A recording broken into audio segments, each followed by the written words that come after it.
Salut, on se retrouve de nouveau dans le Dico de l'orientation où je t'explique un mot de l'enseignement supérieur. Dans cet épisode, je vais t'expliquer ce qu'est une césure.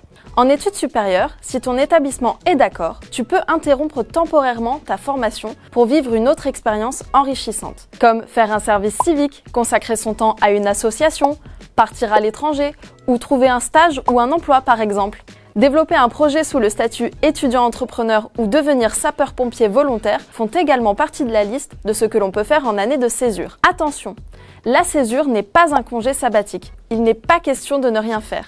La césure n'est pas obligatoire. Au maximum, tu peux mettre entre parenthèses tes études pendant une année universitaire.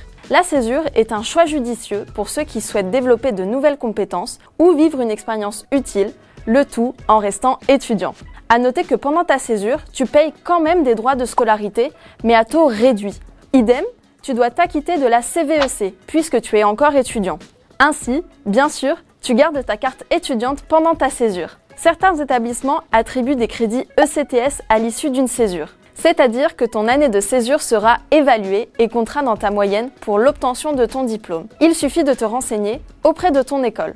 Sache également que tu peux demander à ton établissement de commencer tes études par une césure, donc juste après le bac. Il faut pour cela le signaler dans ton dossier sur Parcoursup. La demande de césure n'est transmise à l'établissement qu'une fois que la proposition d'admission a été reçue et acceptée par le candidat. La demande de césure n'est donc pas prise en compte lors de l'examen des vœux. Une fois la proposition d'admission acceptée, tu dois ensuite te rapprocher de ta formation pour connaître les modalités pour déposer officiellement ta demande de césure sous forme d'une lettre de motivation.